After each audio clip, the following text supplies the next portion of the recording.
Good morning children. आज हम लोग हिंदी 1 में अनेक शब्दों के लिए एक शब्द पढ़ेंगे। यहाँ पर आप लोग देख रहे हैं, यहाँ पर कुछ पुस्तकें रखी हुई आप लोग को दिखाई दे रही होंगी। चलिए देखिए, जहाँ पुस्तकें जमा कर रखी जाती हैं, कहने का मतलब है कि जहाँ पे पुस्तक को हम लोग रखते हैं उसको हम लोग क्या बोलेंगे। यहाँ पे पुस्तकें रखी जाती हैं उसको हम एक शब्द में क्या बोलेंगे। ये तो काफ़ी लंबा वाक्य लग रहा है ना, तो इसके लिए हम लोग अगर पुस्तकालय बोलते हैं तो पुस्तकालय से हमें क्या समझ में आता है, जहाँ पर पुस्तकें रखी जाती हैं।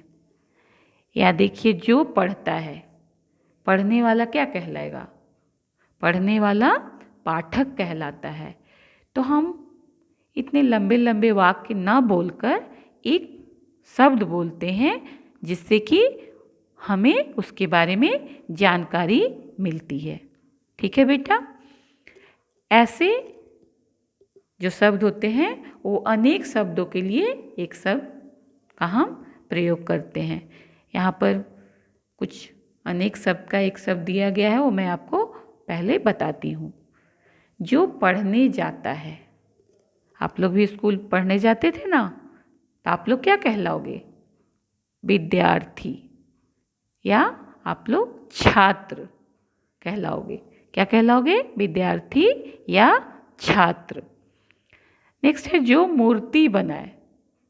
जो मूर्ति बनाए, अगर मैं बोलती हूँ मूर्तिकार या शिल्पकार, तो उससे हमें यह समझ में आ रहा है कि वो मूर्ति बनाने वाला है। ठीक है, जैसे जो मांस खाता है, अगर हम ये ना कहकर मांसाहारी बोलते हैं तो मांसाहारी कहने का मतलब ही होता है, समझ में आता है कि मांस खाने वाला। और जैसे जो फल सब्जी खाता है, तो फल सब्जी खाने वाले को हम लोग शाकाहारी बोलते हैं ना, तो शाकाहारी कहने से हमें क्या समझ में आता है, वैसे व्यक्ति जो फल सब्जी खाते हो।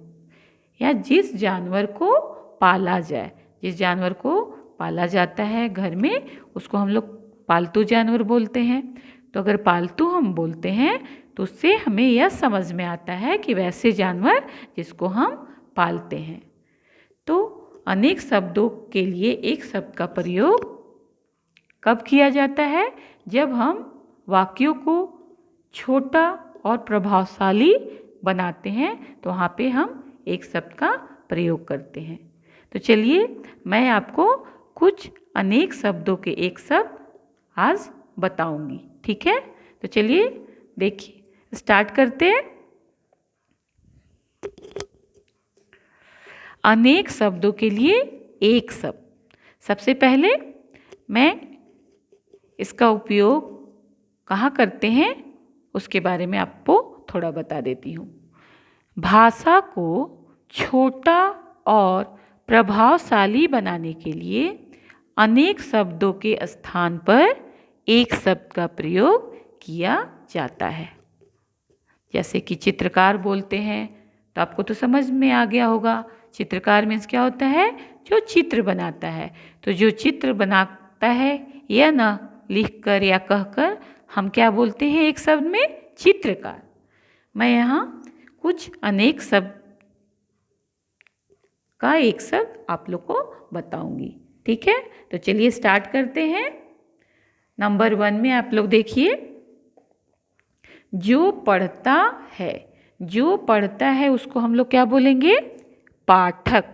प में आ की मात्रा पा, ठ, क। जो पढ़ता है उसको क्या बोलते हैं, पाठक। जो मूर्ति बनाए, मूर्ति बनाने वाले को हम शिल्पकार या मूर्तिकार दोनों बोल सकते हैं। आप लोग दोनों अच्छे से अपनी कॉपी में राइट करके याद करेंगे। मूर्ति बनाने वाला क्या कहलाएगा, शिल्पकार या मूर्तिकार। हम लोग मूर्तिकार भी बोल सकते हैं और शिल्पकार भी बोल सकते हैं। आगे देखेंगे, जो फल सब्जियां खाता है, जो फल सब्जियां खाता है या फल सब्जी खाने वाले को क्या बोलेंगे? शाकाहारी। तालव्य स में आपको आ की मात्रा लगानी है और हमें आ की मात्रा हा, र में बड़ी ई। क्या बन गया? शाकाहारी। नेक्स्ट है, जिस जानवर को पाला जाए। जिस जानवर को हम लोग घर में पालते हैं उस जानवर को क्या बोलते हैं?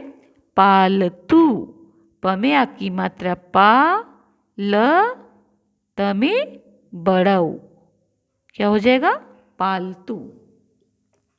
आगे देखेंगे, जिसके आने की तिथि निश्चित न हो, जो अचानक आ जाते हैं, पहले से पता नहीं होता है उनके आने का और कभी भी अचानक आ सकते हैं, उसको हम लोग एक शब्द में क्या बोलेंगे?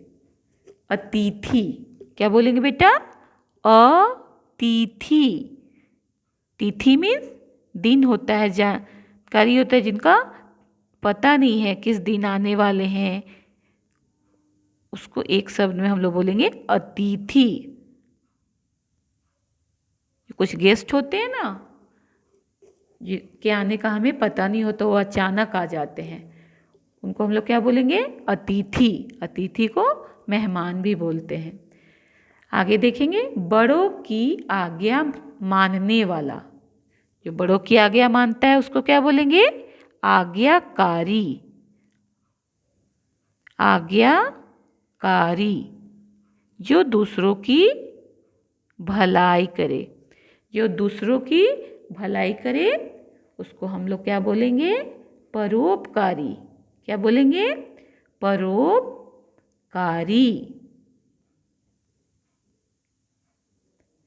आगे देखिए, अपने देश की वस्तु।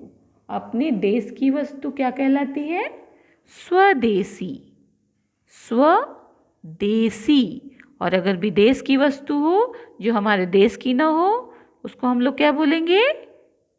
विदेशी। और जो अपने देश की वस्तु है स्वदेशी। नेक्स्ट है, नाटक खेले जाने वाला मंच। मंच किसको बोलते हैं आप लोग को पता है? स्टेज को, जहाँ पे आप लोग देखते हो कोई प्रोग्राम वगैरह होता है तो स्टेज पे होता है ना, उसको हिंदी में मंच बोला जाता है। तो जहाँ पर नाटक खेला जाता है उस मंच को बोलते हैं रंगमंच। क्या बोलेंगे बेटा? रंगमंच। आगे देखिए, गांव में रहने वाला। गांव में रहने वाला ग्रामीण। गांव में रहने वाले को क्या बोलेंगे? ग्रामीण। जहाँ कल पुर्जे बनते हैं। कल पुर्जे कहाँ बनते हैं? कल पुर्जे जहाँ बनते हैं उस जगह को क्या बोलते हैं? कारखाना। क्या बोलेंगे? कारखाना। नेक्स्ट है, जो सेवा करता है। जो सेवा करता हो उसको बोलते हैं सेवक। जो सेवा करता है उसको हम क्या बोलेंगे बेटा? सेवक। आगे देखिए, जो शिक्षा देते हैं। जो शिक्षा देते हैं, जो पढ़ाते हैं उनको क्या बोलते हैं? शिक्षक। क्या बोलते हैं? शिक्षक। नेक्स्ट है, जहाँ आसानी से जा सके। जहाँ आप आसानी से जा सके, पहुँच सके, वहाँ पे उसको क्या बोलेंगे? सुगम। क्या बोलेंगे? सुगम। जिस जगह पे हम आसानी से जा सकते हैं वो सुगम बोलते हैं। और अंत में देखिए, प्रतिदिन होने वाला। जो काम प्रतिदिन होता है उसको हम लोग बोलेंगे दैनिक। उसका एक शब्द क्या हो जाएगा? दैनिक।